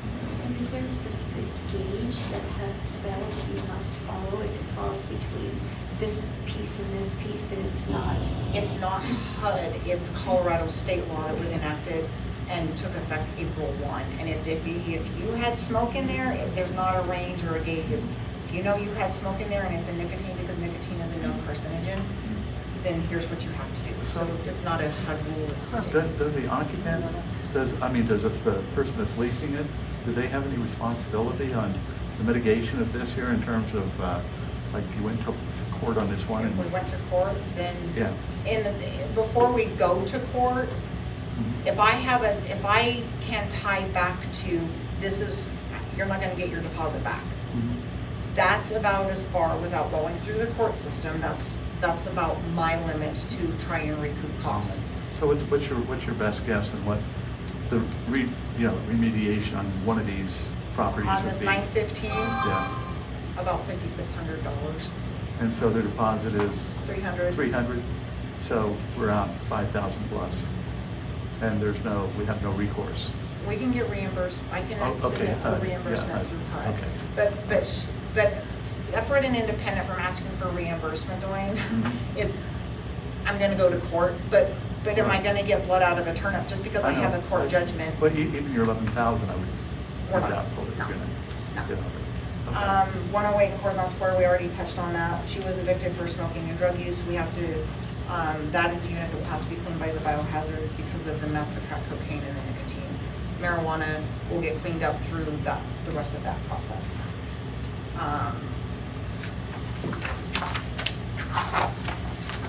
And then item H is the letter, letting us, that I received from HUD that was the late addition to our agenda and our packet. Response to emails dated March 22nd. So March 22nd email was my official request to extend 2020 monies without having to lose them or pay them back. April 29th was the 2022 request. And the May 7th response was HUD asked, why do I have 2 exact same emails? Well, it's the exact same email with 2 separate years of request. And so there were 3 emails. And they have thankfully approved our request for extension. But we do only have 12 months. Yes, that is great news. So, and then there you're just giving us the overall or overview of the statutory and regulatory requirements. An obligation extension request for capital funds on page 2. we provided a justification for why we were asking for an extension. And our authorized amount from 2020 that we don't have to lose or pay back or have it pulled back is $515,992. And 2022 is $629,961. But we do have to obligate, we don't have to have it spent, but we do have to have it obligated for in the next 12 months. We don't have to have it spent out, but we do have to have it obligated. That's a relatively small amount of money to have, that can be used up very easily. You said we need a boiler that's replaced. For 220,000 ballpark. Exactly. So, I mean, 2 projects will wipe that out. We'll wipe this out, yes. So between the boilers and the 2 estimates that I got on this parking lot, one was right at 350,000, and the other one was right at 500,000. I expect that the third one that I'm waiting on will be somewhere in the middle. So those 2 things eats up more than one of these years. Exactly. Now 2021, we did not have to ask for an extension. That was an automatic extension because that was the height of the pandemic. So we do have 2021 money that we will have to spend sooner or later, but we were not at risk of losing it, and we did not have to request an extension. If we don't use 2021 money by 2025, then we will be in the same situation with that one. 2021 money is a little over 550,000. So between the 3 years, we have some major high dollar projects that we can easily spend. But without having approval for our request for extension being given, I didn't feel like we could move. Yes, we could get estimates, but we couldn't move forward with getting projects scheduled. So this was good news. I was very happy when we got this yesterday.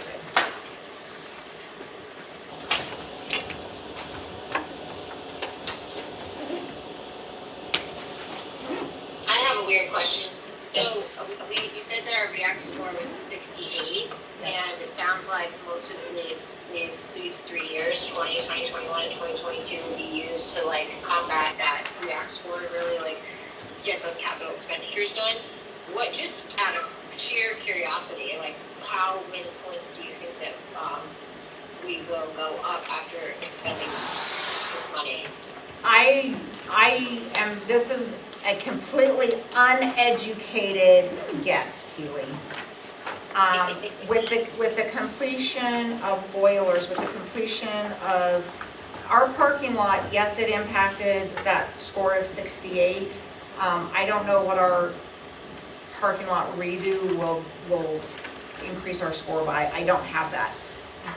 Our biggest help will be in our units. And I do think that if we get new doors, new windows, new boilers, new furnaces for those units that need them, and then remediate and update the units and bring them up to current standards. Again, completely uneducated. I'm hoping for a 10-point improvement. Nice. And that gets us out of the danger zone a little bit better. A little bit. Our goal, and we won't get there in the next 2 to 3 years because there's too much to do, but my goal is to get us back into 96s and 98s. If we get past 90, we are viewed with favor compared to somebody who's in the 60s or 70s. Good. So, I got a quick question. When was the last time the boilers that we're talking about, when was the last time they were replaced? Anywhere between 23 and 30 years ago. This is Quarter Room Spring. No, this is in public housing. This is in our duplexes. Okay, so these are freestanding heating units, you know, Yes. per unit. I mean, Yes. It's not yeah. Because I was going to say, because I was going where Ruben was. I was going, did we just replace? Because we had a big issue with because the Yeah. architect was Don Spencer, and then I know the guy that he used for the HVAC stuff on that. This is not Corazon yeah, Square. This okay. is on the public housing side. So the boilers, so they're hot water heat. Okay. And then the furnaces are forced air, Right. most of them. Okay. And those are contained in units. The boilers are in a boiler closet outside Uh-huh. of the units. The furnaces are inside the units as well. Right.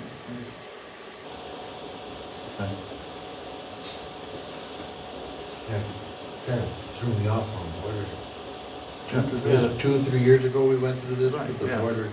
Yeah. 'Cause we Of had- course, on Square, I Yeah, think, yeah, we Yeah. had some issues there with those. These boilers are, that has nothing to do with Horizon Square. These are individual standalone, one boiler, one water heater system for one unit on the public housing side. So we have 2 boilers per building because there's Oh, 2 yeah, okay. units in a Yeah, building. okay. Yes, That's what was kind of throwing me off. good question. Yes. Okay. Proposed resolution, are we ready to go to 11? Number 10. Oh, still on 10, okay. Discussion on facilitated board staff HUD retreat on training needs, program requirements, performance goals, board staff needs, concerns, etc. And talking with a couple of other housing directors, they have already done this process, and again, talking with Nelrod and talking with HUD. Nelrod and HUD both highly, highly recommend it, and HUD is happy to be part of it if we want them to be. Nelrod would provide the facilitator. We don't have to go with their facilitator. We can go with our own if we choose to, but they do, that is a service that they provide to us. Of course, at a cost, but we are a consortium member of Nelrod. What's the cost on it? It depends on how involved we want to get.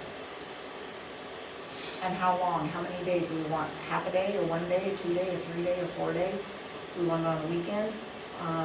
It's variable based on what we're looking for, what we feel that we need, and they will tailor to what we need and what we state what we need. I'm all for like trainings and doing that, but I also have like a full-time job, so scheduling that is going to be extremely difficult for my, and I'm sure for everybody's schedule. But that's true for all of you because you're all Yeah. still working. So, again, we can do half I days. don't want to be working. I want to be retired, but So do I, but I haven't won the lottery yet, so Yeah. here I am. still here. We can do half days over several days. Nelrod, she said, when I talked with the lady at Nelrod, she said, we have some of our agencies that do on the weekends, understanding that people have to give up a weekend, but we will also do weekends. I'm not in favor. I don't know if I love that idea. I I'm kinda not in like my favor of giving up a weekends. weekend, but I will make myself available if that is the choice by you When, folks. so you just want to put this on the radar Correct. to kind of think, in a couple months or something. Yeah, okay. I'm not asking for, let's get this planned and get this signed in blood tonight at all. This Okay. is on the radar, something to discuss, something to be aware of. How do we come together and meet the needs of Yeah. what we need to do Okay. to get our scores back up there? Kind of an idea of what the housing authority's priorities would be, and then the board can give you some ideas Absolutely. of what we think we need. That would kind of give us a base on how many hours. And how long ago? So if we can get this done in half a day or a day, Yeah. I would really like to start there. Okay. Yeah.